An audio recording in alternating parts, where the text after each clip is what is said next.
Hi, I'm Eric from Studs Racing. Today I'm going to show you how to put a Monster Moto seat on a Motovox. These are the brackets that we've created or came up with for the seat conversion.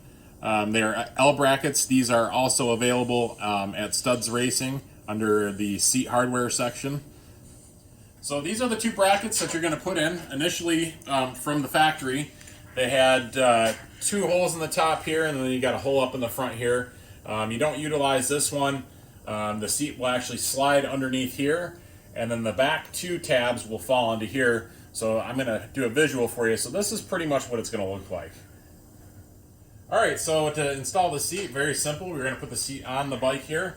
Again, you're going to want to focus on this part right here, sliding underneath this bracket. Push forward, your bracket's in. And then what you do, I have a little bit different screws than I've shown you here. These are actually like Phillips screws. I'll put these in like that. And then you have to like kind of push the seat down. And then the bolts will slide in, and then you just tighten them down. Again, you just have to center them a little bit. Now what's also cool about this is you can keep these, or you can grind them off. I've had a couple of people put like a small tail light on there. The only thing you have to be careful about is if you're running a center exit pipe, it will get that tail light a little hot.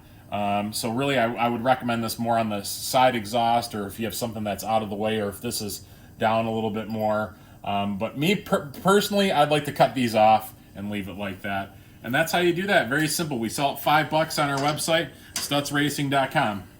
Thank you very much.